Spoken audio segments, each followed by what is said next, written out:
prontos para ouvir o teu ensino, não aquilo que queremos ouvir, mas aquilo que devemos ouvir pela orientação tua ao nosso coração. Abençoa professores e alunos nesta manhã. Oramos também por aqueles que não puderam vir, alguns com motivos justificados, outros também sem justificativa, outros porque estão enfermos, não podem se ausentar das suas casas, outros porque estão acomodados na fé, estão negligentes, mas oramos por eles para que sejam despertados e voltem para a tua casa, Senhor. Nós oramos em nome de Jesus. Amém. Crianças com as professoras, por favor, podem sair, toda a turminha, desde os piquititinhos até os maiores. Adolescentes também podem estar indo lá para a classe.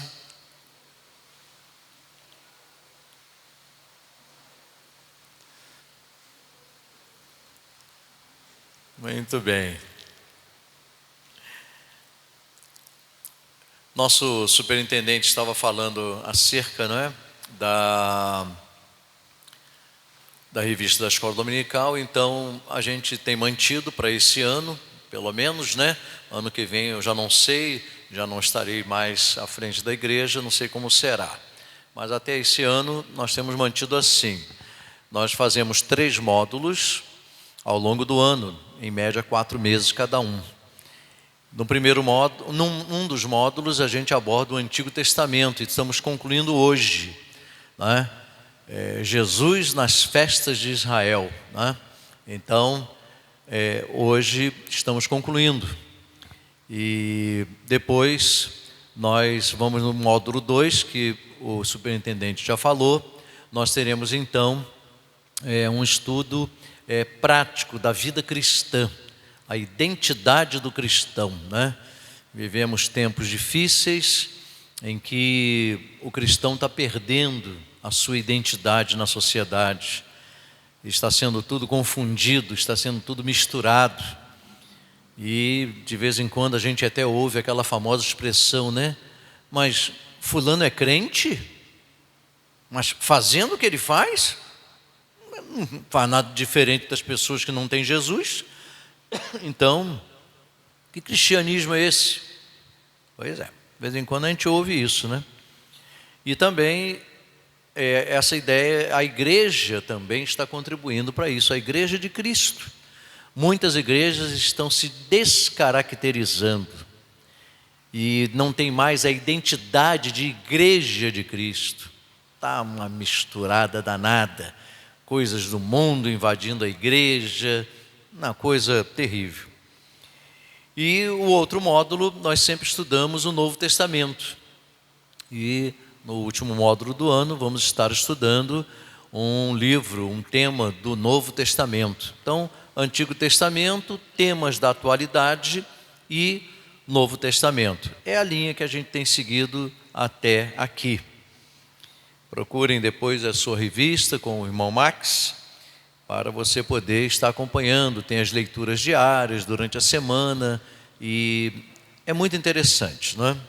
Bom, Jesus nas festas de Israel. Hoje é a última lição, e como também a gente tem feito nos últimos anos, eu sempre faço a lição introdutória, inicial, a lição número 1, e depois, usando uma expressão do futebol, né, tiro meu time de campo, né? Reverendo Gabriel assume e fica à frente das lições, com a inserção de alguns irmãos, aspirantes a oficial, oficiais da igreja. A gente vai fazendo aí também, dando essas oportunidades. E faço a última lição, que é a conclusão. Faço o encerramento, né? Então essa abertura e encerramento ficou para o pastor já velhinho, veterano, né? Para ele não ficar muito cansado, né? Não cansar muito ele. Então eu fico só com a parte de abrir e fechar, né? Hoje então nós vamos ver aí Jesus nas festas de Israel, né? O texto base já foi lido, quando Jesus ele conclui, né? Literalmente essas festas, com a última, que é a dos pães asmos, né? E a festa da Páscoa, né? e então ele fecha. Tanto é que no texto que foi lido, né, ainda agora, ele diz lá, né, nunca mais comerei com vocês dessa Páscoa, até que se cumpra o reino do meu Pai. Então, Jesus deixa claro, olha, o período das festas, essas festas, acabou. Todas elas tinham um significado, nós vimos isso aqui à luz, né, das lições até aqui, das 12 lições que foram aqui ministradas, e agora a gente fecha. Vamos então acompanhar aí nessa lição final, a nossa introdução, né? As festas de Israel, como vimos ao longo do módulo 1, manifestavam os propósitos de redenção do povo de Deus, materializados no Novo Testamento, na pessoa de Jesus. Ou seja, é aquela relação que eu sempre falo aqui, do Antigo Testamento com o Novo, promessa e cumprimento. As festas apontavam para uma realidade que viria, mas hoje essa realidade já veio. Essa realidade já é presente na nossa vida e na vida da igreja. As promessas ali contidas nas festas foram, agora atenção para aqui, hein? Muito cuidado. Foram umas modificadas e outras deixaram de ser praticadas. Então, não vou citar todas, porque são muitas, né? Vimos aí ao longo dos estudos, quem acompanhou todos, já sabe, quem não acompanhou, alguns e tal. Mas, por exemplo, tinha lá a festa dos tabernáculos. Tivemos uma lição aqui só para esse assunto. Hoje, pastor, quando é que vai ser aqui na Igreja Presbiteriana de Ananindeua a festa dos tabernáculos? Não tem mais. Não tem mais tabernáculo.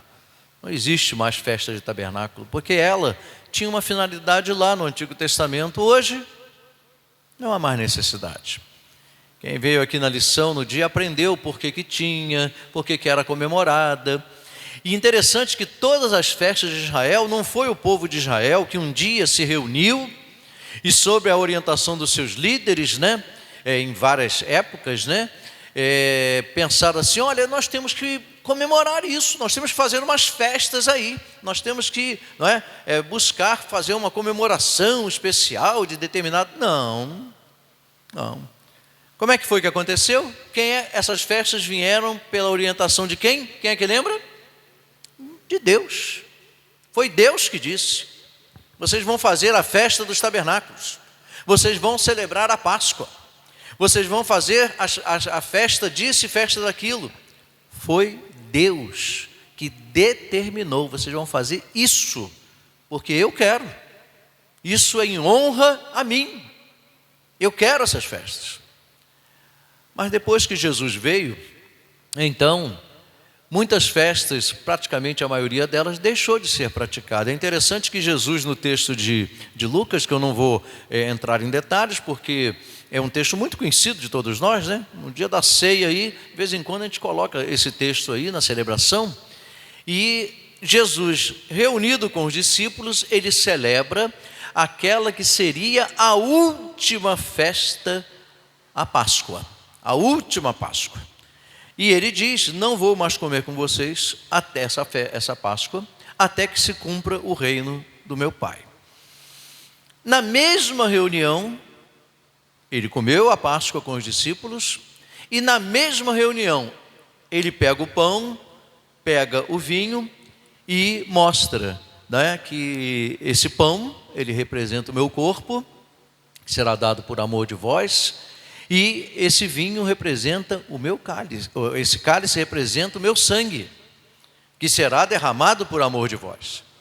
Pronto, Jesus conclui uma fase e imediatamente, na mesma hora, junto com os discípulos, lá no cenáculo, ele começa a nova realidade, a Santa Ceia, que a comunhão, que agora seria a expressão maior, seria a grande festa espiritual e única. Não haveria mais festa nenhuma. A única festa seria a celebração da Santa Ceia, que é o que permanece até hoje. Fazer isto em memória de mim, até quando? Até que eu venha, até que eu volte. Então, será celebrada a Santa Ceia até Jesus voltar. 2000 anos já se passaram, um pouco mais de 2000 anos, e ela continua sendo celebrada. Então, promessas do Antigo Testamento contidas nas festas, agora modificadas, reestruturadas e dentro de uma nova realidade para fazer aquilo que a própria palavra de Deus diz. Jesus disse, eu vim para cumprir o projeto de Deus. E cumpriu em tudo. E agora ele reina absoluto. Não há mais necessidade daquelas festas, não há mais nada. Agora, elas tinham grande valor? Tinham. E aprendemos isso aqui ao longo de 4 meses, aprendendo isso. Continuando aí, agora vamos observar, né, e analisar aí 2 pontos importantes na nossa lição desta manhã. Agora você vai abrir a sua Bíblia aí em Lucas 2, 41 a 52. Já lemos um texto aí de Lucas 21, né? Agora vamos ler mais um de Lucas 2, de 41 a 52. Texto também conhecido daqueles que têm o salutar hábito de frequentar a igreja, né, de vir ao templo, que fala sobre Jesus adolescente, né? Aqui, segundo a Bíblia, ele tinha cerca de mais ou menos 12 anos, né? Ora, naturalmente iam seus pais a Jerusalém para a festa da Páscoa. Quando ele atingiu os 12 anos, subiram a Jerusalém segundo o costume da festa. Claro, aqui estamos em Lucas 2, o texto que lemos quando Jesus encerrou o ciclo, ele já tinha 33 anos em Lucas 22, aqui foi muito antes, claro, Jesus já tinha 12 anos. Quando ele atingiu 12 anos, subiram a Jerusalém segundo o costume da época. Era costume da época levar o adolescente de 12 anos para participar dessas festas já. Terminados os dias da festa, ao regressarem, permaneceu o menino Jesus em Jerusalém, sem que seus pais o soubessem. E ainda bem que naquela época não tinha conselho tutelar, né? Senão iam pegar José e Maria e iam fazer uma denúncia. Olha, largaram o menino lá com 12 anos sozinho em Jerusalém e foram embora para casa, esqueceram dele. Pensando, porém, estar entre os companheiros de viagem, foram um caminho de um dia. E então passaram a procurá-lo entre os parentes e os conhecidos. E não o tendo encontrado, voltaram a Jerusalém à sua procura. 3 dias depois, o acharam no templo, assentado no meio dos doutores, ouvindo-os e interrogando-os. E todos os que o ouviam, muitos se admiravam da sua inteligência e das suas respostas. Logo que seus pais o viram, ficaram maravilhados, e sua mãe lhe disse, filho, por que fizeste assim conosco? Teu pai e eu, aflitos, estamos à tua procura. Ele lhe respondeu, por que me procuráveis? Não sabíeis que me cumpria estar na casa do meu pai? Não compreenderam, porém, as palavras que lhes disseram. E desceu com eles para Nazaré e era-lhes submisso. Sua mãe, porém, guardava todas estas coisas no coração. E crescia Jesus em sabedoria, estatura e graça diante de Deus e dos homens. O texto não relata assim com maiores detalhes, né? Mas eu imagino que talvez até Jesus tenha levado assim de leve um puxãozinho de orelha, né? Oh, rapaz, sumiu, a gente ficou preocupado e tal, né? Enfim, mas Jesus disse, mas vocês não sabiam que eu tinha que estar na casa do meu pai? Aqui é que é meu lugar. E interessante que no final do texto, Maria, claro, ela sabia muito bem que Jesus era o Filho de Deus, o Salvador, o Messias, e ela então guarda no coração dela tudo o que estava acontecendo. E ela deve ter pensado, Jesus já está começando aqui o seu ministério, já está aqui mostrando quem ele é, não é? Como judeu que era, o adolescente Jesus, aos 12 anos, foi levado pelos pais ao templo. É claro que hoje a gente não vai esperar os nossos filhos fazerem 12 anos para trazer eles à igreja, né? estou vendo ali a Melissa ali, embora seja na hora da escola dominical, mas está fazendo ali um lanchinho na mamãe, né? Então, o pastor Gabriel e Sueli não esperaram a Melissa fazer 12 anos para trazer ela na igreja, né? Então, já trouxeram ela muito antes disso, né? É claro que hoje a realidade é diferente, mas as leis judaicas eram muito rigorosas em relação a isso, não é? E havia os momentos oportunos para que as crianças fossem, para que os adolescentes fossem ao templo, né? E isso, então, os pais de Jesus cumpriram, né? Jesus tinha mais que um interesse, ele tinha um dever a cumprir. E o versículo 49, né? Deixa isso muito claro, né? Não sabias que me cumpria estar na casa do meu pai? Ou seja, eu tenho um dever a cumprir. Eu tenho de vir à casa do pai. É como se Jesus estivesse dizendo para nós também, né? Eu sou o exemplo. Eu vou à casa do pai porque os meus seguidores deverão ir à casa do pai também. Essa realidade é mostrada por Jesus aí no texto. É um cumprimento de um dever. É interessante que dever é uma coisa, obrigação é outra, muito diferente. Na casa de Deus, e eu gosto sempre de enfatizar isso, nós não somos obrigados a nada. A Bíblia diz, por exemplo, que nós devemos, é dever dar o nosso dízimo, mas não é obrigação. E ainda digo mais, ou você dar por dever, por amor, por entender que é importante, que é bíblico, que é um mandamento bíblico, mas se você não dá, você realmente, se alguém te perguntar, mas eu não sou obrigado a dar o dízimo. Não é mesmo, não. Não é não. Agora, assuma as consequências na sua vida de não cumprir o dever de trazer o seu dízimo para a casa de Deus. As consequências virão, não se iluda, porque virão mesmo. Não era algo imposto, nem um cumprimento formal, como eu falei, de uma obrigação. Às vezes as pessoas confundem e elas querem fazer as coisas na igreja por obrigação. Ah, pastor, eu tenho obrigação como membro da igreja de ir à escola dominical. Você não tem obrigação de nada. Se você quiser ficar em casa, fica. Eu costumo sempre dizer que quem não vem, perde. Só perde. Não deixa de ganhar mais conhecimento da palavra, mais conhecimento da comunhão com Deus, mais proximidade com Deus e com os irmãos na fé. Não é para ninguém é obrigado a vir na igreja, ninguém é obrigado a fazer nada. E eu costumo sempre dizer, nem eu, como pastor, sou obrigado a vir na igreja.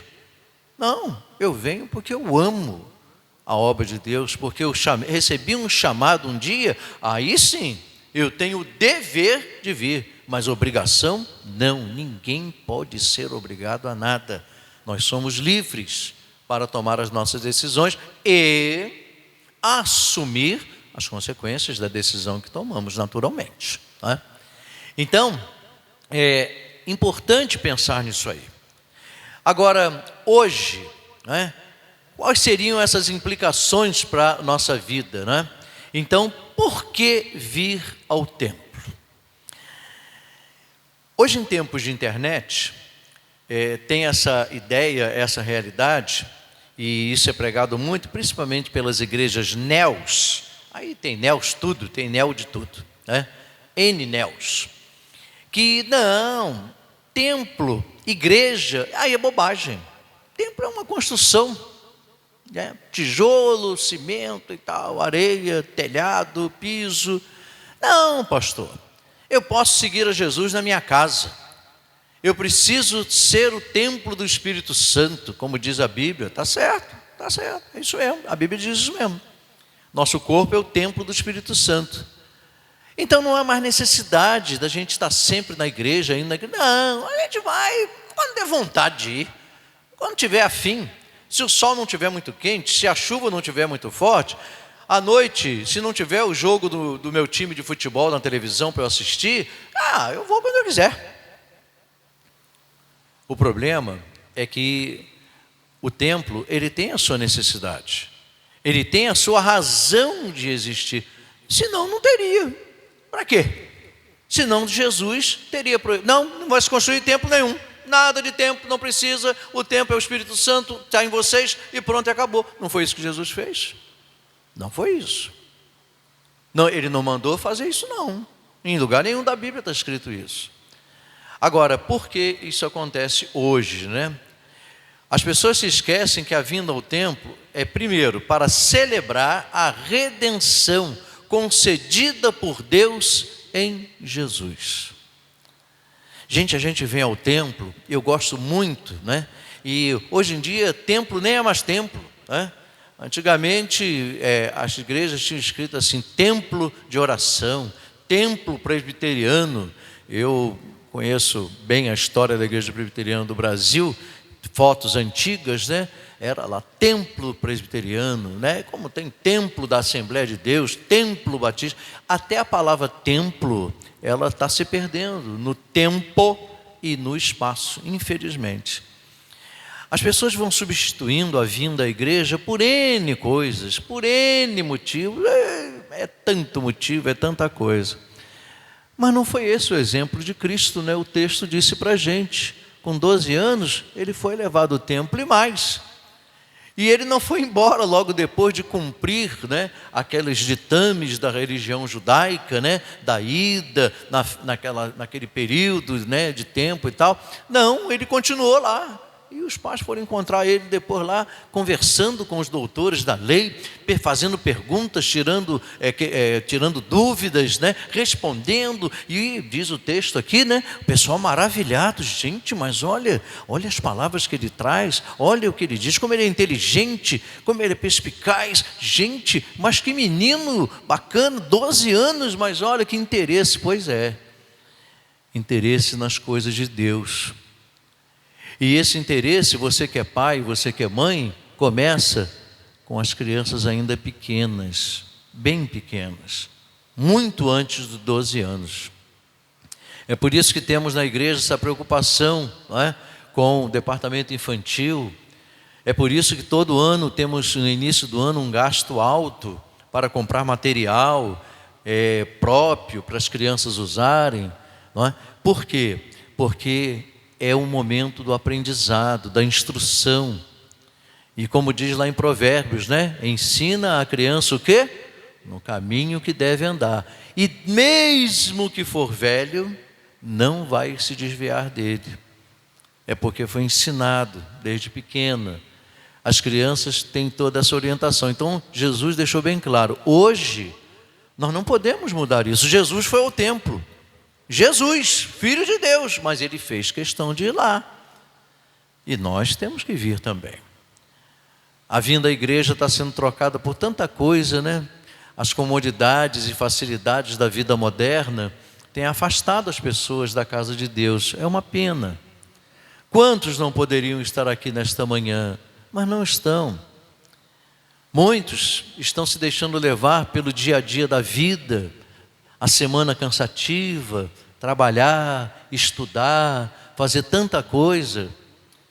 E eu às vezes observo gente, aí chega no domingo e tem gente já trabalhando de segunda a sábado, tem gente trabalhando até no domingo. Fazer o quê? É o ganha-pão, é a luta pela vida. Quem pode não trabalhar domingo é uma bênção, mas tem gente que já não está podendo fazer isso.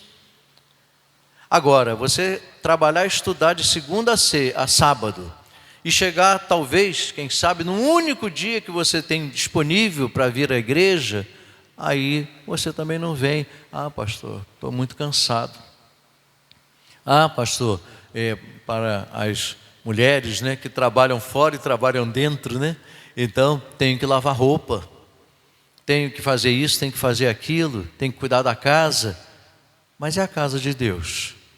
Fica em segundo plano. Quando fica em segundo, às vezes fica em terceiro ou quarto plano. Depois as dificuldades e as lutas vêm, as pessoas começam a se questionar: poxa, estou passando por isso, poxa, estou passando por aquilo. Pois é, mas não era para precisar estar passando. E a sua presença na igreja? Não vejo você na igreja. Pode vir, mas não vem. Tem condições, mas não aparece. E assim vai. Uma segunda coisa para colocarmos aí é que também é bom a gente lembrar que a gente vem ao templo para aprender os ensinos divinos contidos nas Escrituras. Aí alguém diria assim: mas pastor, eu posso aprender da Bíblia em casa? Sim, você pode em casa ler a palavra de Deus e meditar nela. A igreja existe para quê? Para você aprender. Por que, pastor? Para aprender lá na igreja? Porque na igreja tem as pessoas preparadas, as pessoas que se dedicaram a estudar a palavra de Deus com mais afinco, com mais dedicação que você não poderia ter. Mas tem lá os pastores na igreja, tem lá os irmãos que tiveram uma ministração dada pelos pastores. Para quê? Para que eles possam trazer um ensino mais correto, coerente com aquilo que a palavra de Deus diz. Em casa você vai ler e vai meditar, mas a interpretação ela é feita por aqueles que estudaram mais, que conhecem com mais profundidade o que a Bíblia diz. É por isso que, especialmente na nossa igreja, no caso, presbiteriana, os pastores vão para o seminário, vão estudar, vão aprender, vão buscar melhor conhecimento das Escrituras, com base sólida, com base bíblica, com base doutrinária, para transmitir o ensino para o povo de Deus. Por isso, os pastores se preparam. Por isso, os pastores preparam irmãos na igreja para também estarem aqueles que a gente vai sentindo que são chamados também para o exercício dessa tarefa, também para estarem ensinando. Não é qualquer um que chega na igreja para ensinar, não é assim: eu quero ensinar a Bíblia aí. Não, peraí, e a formação? E a preparação? Não é desse jeito. Eu sei que tem algumas igrejas por aí que não é assim, mas aqui é assim, sempre é assim. Então é importante vir, porque é aqui que a gente aprende. Quem vem aos cultos de quarta-feira aí com o reverendo Gabriel, que está à frente do trabalho, está aprendendo. E a cada quarta-feira tem aí alguma coisa nova para aprender. Quem vai aos grupos de comunhão está aprendendo. Quem vem à escola dominical está aprendendo. Por isso eu falei no início, há um programa estabelecido para um ano inteiro. Essa semana mesmo o reverendo Gabriel estava conversando comigo e falando: pastor, nós temos já que pensar, já estou pensando aqui nos temas para o próximo ano e nas lições para comprar para a gente já ir comprando com antecedência para o ano que vem de 2025. E eu disse para ele: e faz bem, porque 2025 eu não estarei mais aqui no pastorado da igreja, é você mesmo que vai estar. Então faz muito bem, isso é ótimo. Pense com antecedência. Eu sempre fiz assim. Por quê? É responsabilidade. E a gente ora: Senhor, o que a igreja está precisando? Senhor, eu passei no início do ano para o pastor Gabriel uma relação, né? Afinal de contas são 15 anos aqui, né? Então passei uma relação para o Gabriel de todos os temas que foram abordados nesses 15 anos. Eu passei a relação completa para ele. Está aqui, ó. Isso tudo aqui já foi visto. Daqui para frente é contigo agora. Estou passando a bola. E ele preocupado: já está na hora, já estamos chegando no meio do ano, já estou pensando já em fazer a encomenda das revistas para o ano que vem, o material, estou pensando, estou orando, analisando. Eu falei: é isso mesmo, para ver o que o povo de Deus está precisando. Isso é para aprender as Escrituras, e é aqui, é no templo. O templo está perdendo, infelizmente, esse referencial. É uma pena. É por isso que em recente reunião do conselho, eu deixei bem claro para o conselho, olha, eu dei a minha opinião, né? E disse, ano que vem não vou estar mais no pastorado aqui da igreja, então é a minha humilde opinião, fica aí registrada. Agora o que o conselho e o novo pastor vai decidir, isso eu não sei, mas a minha opinião é, eu não concordo com cultos e escola dominical e trabalhos da igreja transmitidos ao vivo pela internet. Eu não concordo. No meu pastorado, isso não vai acontecer. Já está acabando, né? Por quê? Porque eu disse, a gente não pode substituir a vinda dos crentes na igreja pela internet. A internet é muito bom. É uma ferramenta maravilhosa se for bem utilizada. Agora, transmitir culto ao vivo? Negativo. Não, eu não aceito. Porque o crente tem que vir para a igreja. Ah, pastor, mas tem os enfermos. Os enfermos ficam em casa e na segunda-feira vê no canal do YouTube da igreja, assiste o culto lá. Ouve a pregação lá. Assiste a escola dominical lá. Está sendo gravado aqui, ó. Então, amanhã está no YouTube, no canal da igreja. Vai lá. Acessa a rede e você vai ver tudo o que aconteceu. Agora, substituir, negativo. Um dia alguém me perguntou, pastor, mas por que o senhor não concorda? Eu disse, é simples, porque é lugar de se aprender da Bíblia na igreja, em casa. Lá a gente aprende, em casa você lê a Bíblia, você examina a Escritura, mas a interpretação e o aprendizado é no templo, é na casa de Deus. É pelos líderes da igreja, por aqueles que estão vocacionados e preparados para isso. Ah, então é por isso? Não, e tem mais um motivo também. Qual é? Porque no dia que a igreja começar a transmitir culto ao vivo, aí eu disse, eu já vou jubilar, né? Eu falei, nem eu venho, vou ficar em casa. Nem eu vou lá, vou ficar em casa, de bermuda e de chinelo. Não, nem vou economizar meu combustível. Vou assistir na minha casa, o que eu vou fazer lá? Assiste em casa. Irmãos, a gente precisa resgatar. E ainda, uma terceira colocação ali, para estender o nosso tempo de comunhão com Deus. Gente, ganhar esse tempo no templo. Ou seja, precisamos aproveitar. Gente, vocês sabem, depois vou até comentar no encerramento, né? A situação da nossa irmã Zoraide. E estive, como vocês viram aí no grupo da igreja, essa semana, sexta-feira, eu e o pastor Gabriel fomos lá na UTI do hospital, e eu fiquei ali, eu e ele, olhando, né, para a nossa irmã lá, toda entubada, e eu olhei ali para ela e falei, puxa, essa é a nossa vida. Mas por outro lado, quando a gente estava saindo, chegou a filha, nós ficamos lá uns 5 minutinhos conversando um pouquinho com a filha, e eu estava me lembrando, né, da Zoraide vindo à igreja, até mesmo depois de doente, com muito sacrifício, fazendo hemodiálise 3 vezes por semana, e ela fazia um sacrifício e vinha, a família trazia, porque ela fazia questão de vir.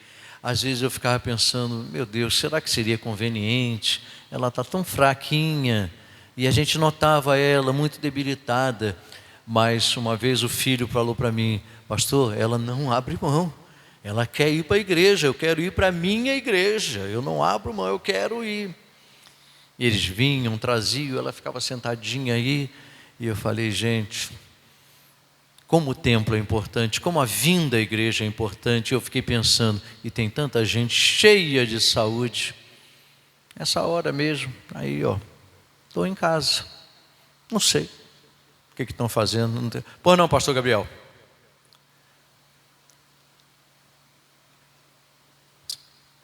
E é importante registrar também que, até por motivos extremamente justificáveis, a irmã faltou, né, por algum período aos cultos e às celebrações da igreja, fazia questão, às vezes até no grupo da igreja, mandava lá o áudio do jeitinho dela, né, explicando, meus irmãos, não estou indo por causa disso, estou com saudade da igreja e tal, isso e aquilo. Né? Tem gente que às vezes desaparece e não dá uma mínima satisfação. E depois retorna e não avisa para o pastor, não avisa para nenhum irmão. A gente não sabe nem se a pessoa está viva ainda. E tem sido assim o costume, infelizmente, de muitos crentes no tempo atual, né? É uma pena, né? Continuando aí, irmãos, ainda para fechar esse ponto aí, muitos crentes estão desinteressados nas coisas de Deus, né? O materialismo, o secularismo invadiu as nossas igrejas. É realidade, é fato. Assim como na Europa, né, mais ou menos em média por ano, cerca de 200 templos são fechados e dão lugares a supermercados, boates e danceterias e outras coisas.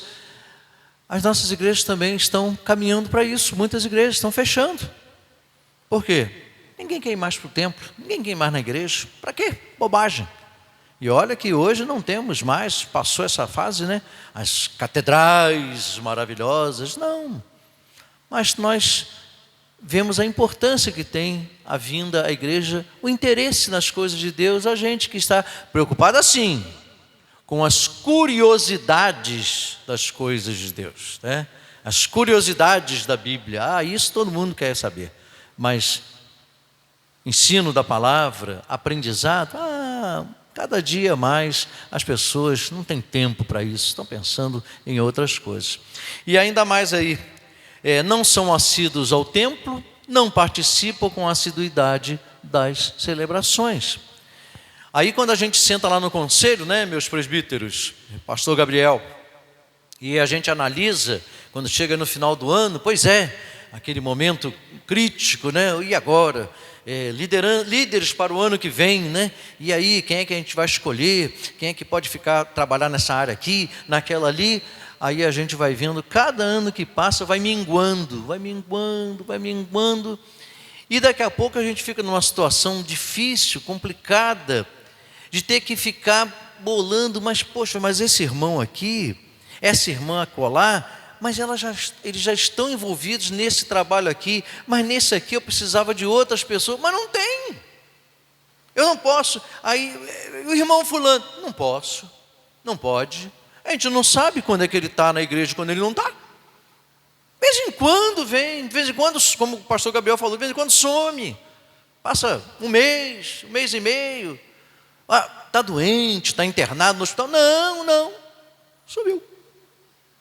Não dá satisfação nenhuma, fala nada. E aí a gente fica, e aqui como é? Olha, o jeito é a gente repetir. Esse irmão já está aqui, vamos colocar ele aqui também. Aí daqui a pouco os irmãos estão reclamando, poxa pastor, mas está difícil, né? Porque eu não paro, eu não consigo ter um dia para sentar e participar de alguma... Estou sempre... Irmão, desculpe, mas se o irmão também disser para a gente que não pode ajudar, aí a gente fazer o quê, né? Vamos cancelar então essas atividades aqui da igreja, porque não tem ninguém que a gente pode contar. E às vezes ainda há alguém na igreja que pensa que o pastor tem que fazer tudo, né? Não, o pastor faz tudo sozinho.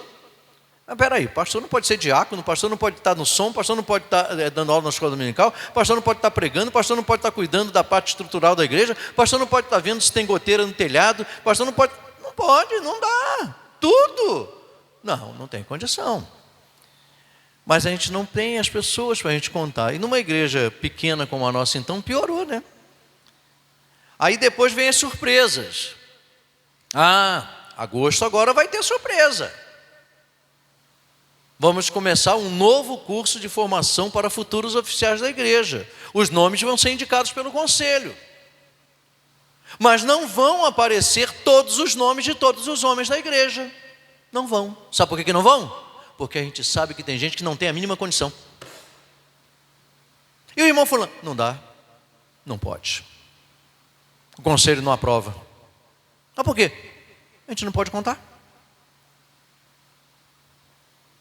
E ainda, vão muitas vezes à igreja em busca de bênçãos materiais e físicas, música agradável, grandes oradores ou grandes pregadores.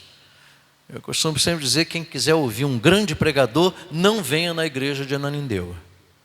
Porque aqui não tem um grande pregador. Em relação a mim, por exemplo, Não, aqui tem um pregador grande. É diferente. 1,85 m de altura. Pregador grande tem. Olha o meu tamanho. Agora, grande pregador. Coitado de mim. Não, nem vou falar em relação ao pastor Gabriel para não constranger ele com a da altura dele. Nem vou falar. Mas, gente, tem gente assim.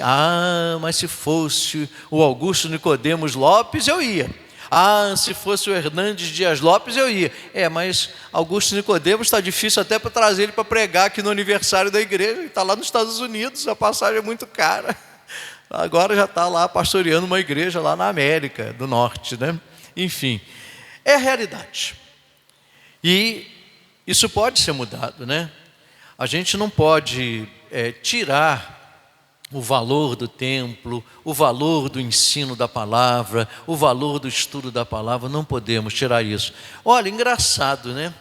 Eu sempre digo para as pessoas, os crentes são assim, seres, né, engraçados, né? Quando veio a pandemia, e vocês devem lembrar, pastor, puxa, vão suspender. Teve gente que criticou o conselho da igreja, porque nós suspendemos as atividades. Ficamos 3 meses em casa. Teve gente que criticou. Que absurdo, não vai ter culto, não vai ter escola dominical. Meu irmão, andamos numa pandemia, olha a situação, gente morrendo. Milhões de pessoas, não foi centenas, não, milhares de pessoas morrendo. Pastor já idoso, conselho com idosos.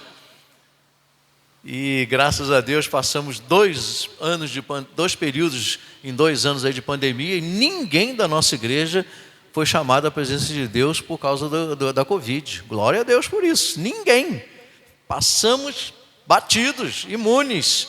Deus nos protegeu e nos guardou. Agora, tomamos nossos cuidados. Mas o engraçado é que as críticas ao conselho chegaram ao meu conhecimento. Gabriel ainda não era pastor na época, né? E é engraçado, não foi das pessoas que vinham sempre, não. Foi dos que não vinham. Daqueles que não vinham sempre, criticaram a igreja. Porque não tinha culto. Mas é um absurdo, igreja fechada e isso e aquilo.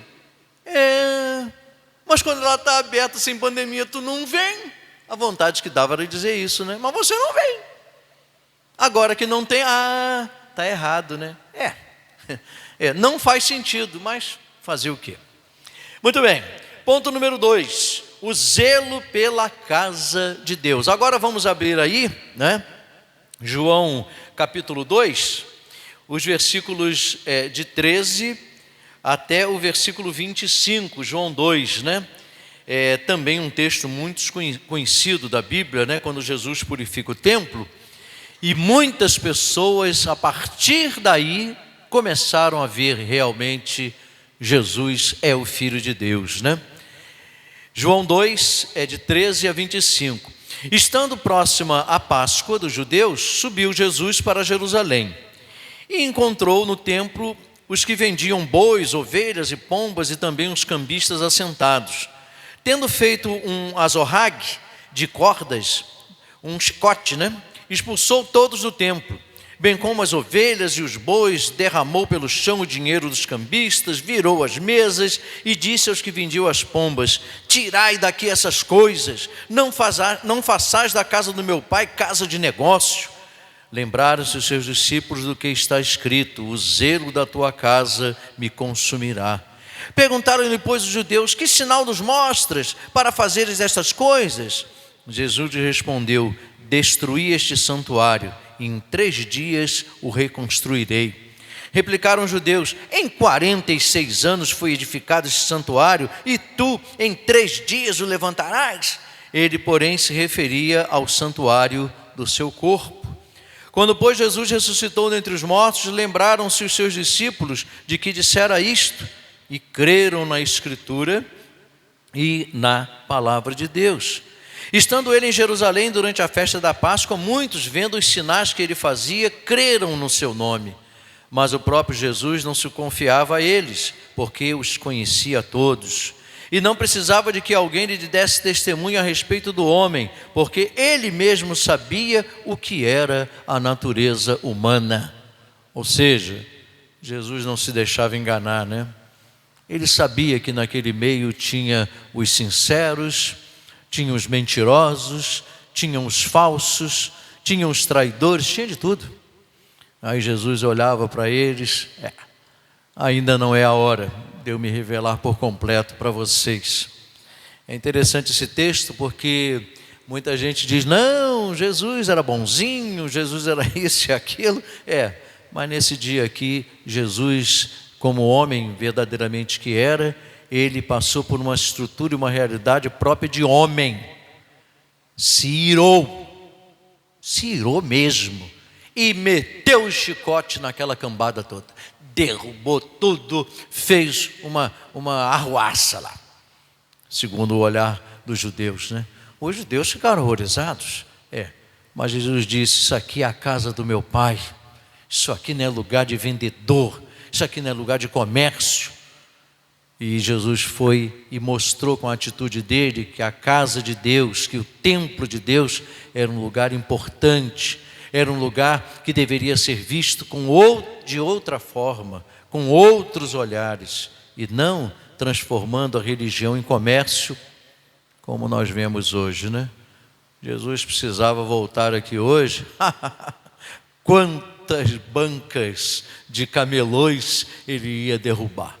Quantas e quantas. Ia derrubar até templos que viraram verdadeiros supermercados da fé, vendendo a fé, e nós sabemos muito bem disso. O zelo pela casa de Deus, foi isso que Jesus quis mostrar, que a casa de Deus deve ser alvo do nosso zelo, da nossa atenção, do nosso carinho, do nosso amor.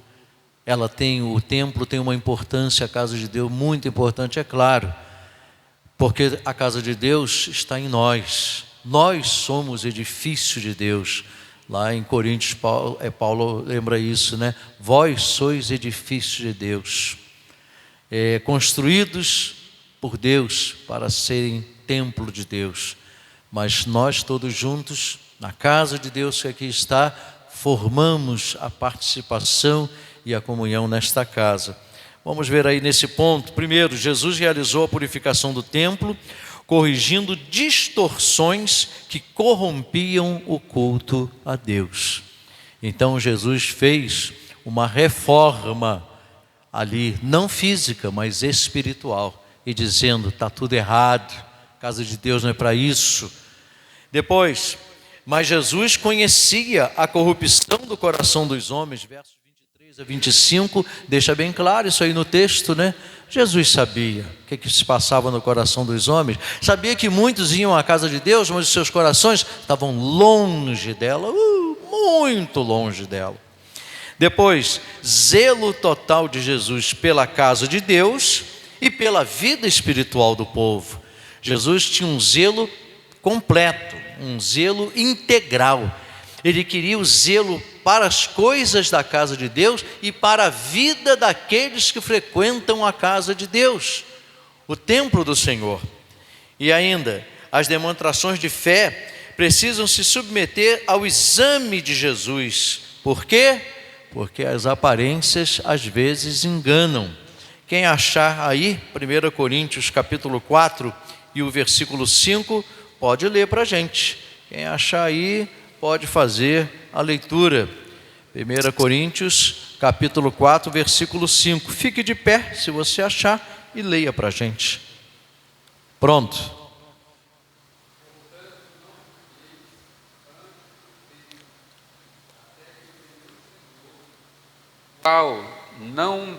Não mente, no qual somente trará a plena luz coisas ocultas das trevas, mas também manifestará os desígnios dos corações, e então cada um receberá o seu louvor da parte de Deus. Isso, Jesus deixa bem claro que conhece os corações, né? Hoje, o que acontece?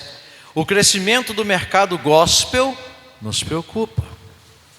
Hoje as pessoas vão para a casa de Deus para comprar o boné de Jesus, para comprar a pulseirinha de Jesus, para comprar o chaveirinho de Jesus, para comprar o cordãozinho de Jesus. que é o que a gente vê por aí no grande mercado gospel, né? A gente tem que tomar cuidado com isso, tem que tomar muito cuidado. Eu particularmente não vejo nada errado de a pessoa ir ali e comprar um chaveiro de Jesus ali numa livraria evangélica. Não vejo nenhum problema não vejo nada de errado. Agora, eu fico preocupado quando eu vejo a igreja fazendo venda dessas coisas para ganhar dinheiro. E aí me preocupa. Eu creio que a casa de Deus não é lugar para isso. Hoje nós temos também os atuais vendilhões do templo, na internet, né? Hoje o Evangelho, Jesus, a fé cristã viraram comércio, viraram produto para ganhar dinheiro, e muito dinheiro. Não é pouco não, é para ganhar milhões. E a cada dia aparece uma novidade. E engraçado, em muitos casos, vou chutar aqui uns 70% ou 80% dos casos, capitaneados por pastores, que deveriam estar preocupados em pregar o Evangelho e não em vender produtos da fé, em que se transformou esse grande mercado gospel aí agora. E ainda, os desafios da igreja reformada, comprometida com a palavra e não com o produto Evangelho. Nós não pregamos aqui, nós não fazemos propaganda de um produto chamado Evangelho. Nós fazemos aqui a pregação da palavra. Nós não fazemos aqui propaganda de Jesus. Jesus não precisa de propaganda. A igreja de Cristo, a verdadeira igreja do Senhor, não precisa de propaganda. A propaganda está aqui, na palavra de Deus. Isso aqui que propaga o Evangelho, o amor de Deus e a salvação em Cristo. Nós não precisamos disso. E nós temos que nos manter firmes, porque não é fácil não, hein? Ponto 3, vamos lá, que a hora vai passando. O convite para ir a Jesus, lá em João capítulo 7, né? Não vou ler o texto todo, mas você pode deixar aberto aí, para alguma consulta que você precise fazer agora, né? O texto é longo, tem apenas 53 versículos, claro que eu não vou ler aqui, né? Senão a nossa hora foi embora e o nosso almoço também, né? Então, João 7, Jesus, ele fala de algumas coisas, né? Nos versículos de 1 até o versículo 9, a incredulidade. Nos versículos 10 a 13, a festa dos tabernáculos. No versículo 14, ele cita aí, no versículos 14 até o 24, a controvérsia que ele teve por isso com os judeus. Nos versículos 25 até o versículo 36, os guardas já são mandados para prender Jesus. E no versículo 37 a 44, ele finaliza dizendo que ele é a fonte da água da vida. Jesus critica a interpretação errônea dada pelos judeus aos seus mandamentos, aí nesse ponto 3, né? Então, a primeira coisa que Jesus faz é criticar. Eles estavam interpretando tudo de forma, infelizmente, completamente errada. Depois, no último dia da festa, faz o convite definitivo para dissipar as discussões e questionamentos sobre a sua pessoa. Está no versículo 46. E no versículo 39 ele indica qual seria o parâmetro dessa escolha, qual seria o parâmetro dessa realidade. O que seria o certo e o errado? Ele diz, o derramamento do Espírito sobre quem? Sobre todos? Não, sobre os escolhidos. Ali, vamos usar assim essa expressão, estava uma confusão danada. Tinha quem apoiava Jesus, tinha quem era contra, tinha quem só da boca para fora falava bem dele, mas por trás metia o malho, tinha de tudo. Tinha quem não acreditava mesmo, queria logo, vamos apedrejar esse camarada, vamos matar logo, esse cara não é de Deus, e por aí vai.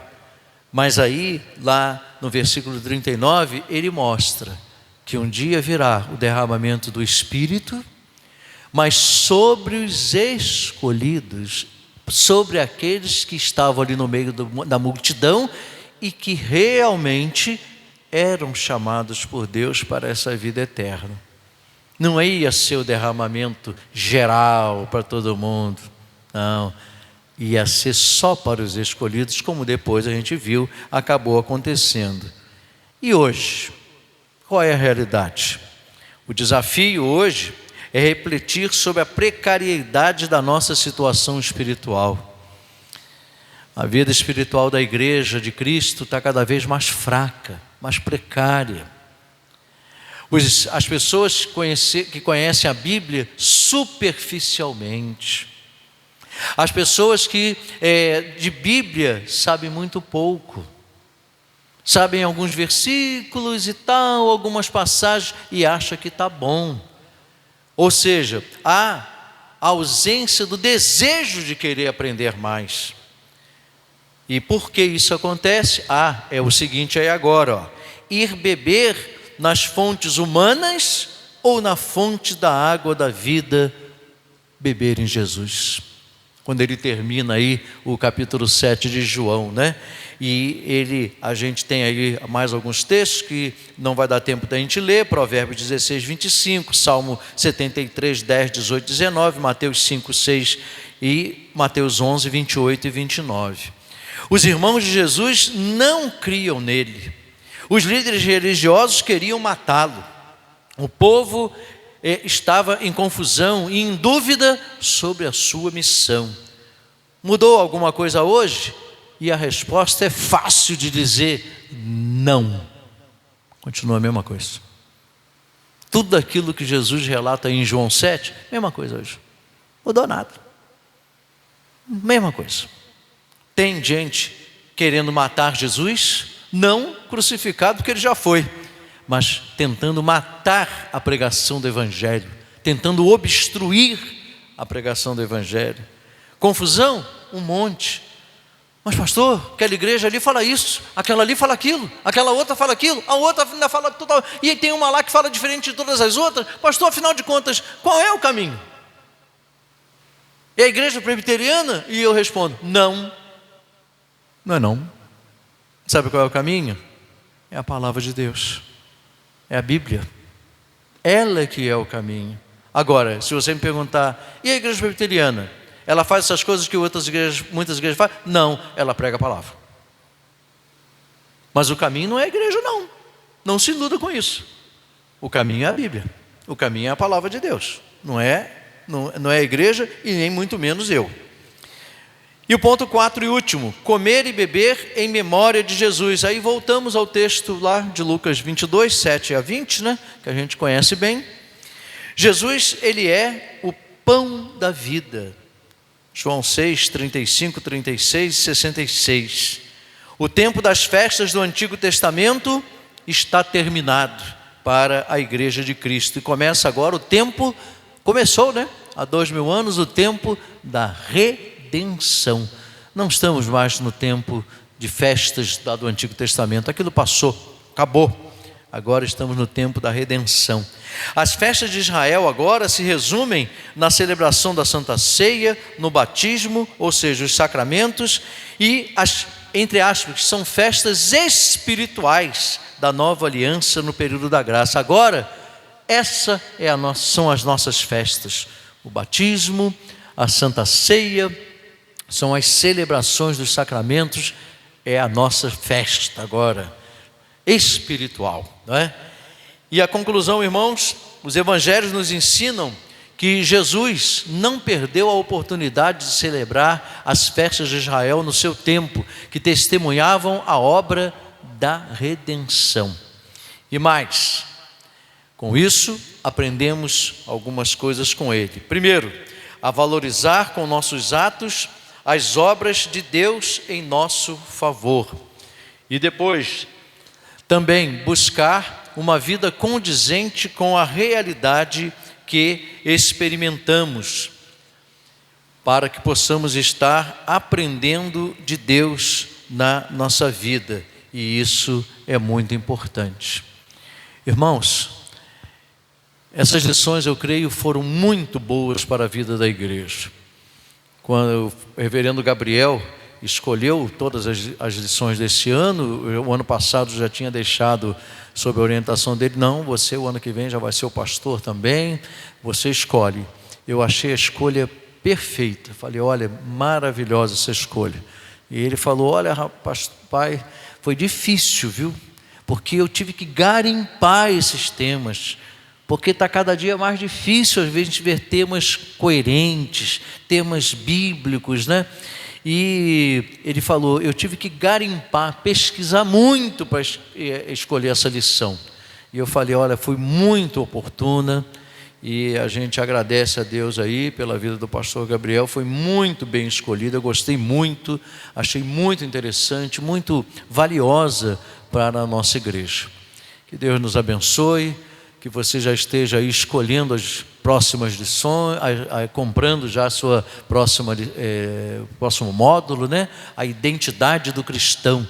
A gente quer uma igreja que tenha identidade, a gente quer uma igreja que os crentes tenham identidade, a gente quer uma igreja que se mostre no mundo dizendo: nós somos crentes da igreja presbiteriana, reformada, fiel à palavra de Deus.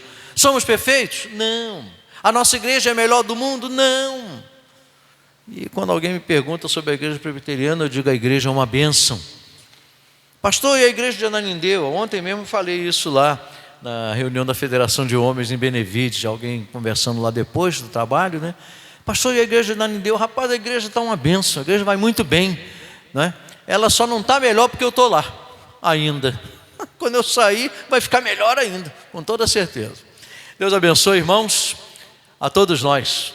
Vamos ficar de pé?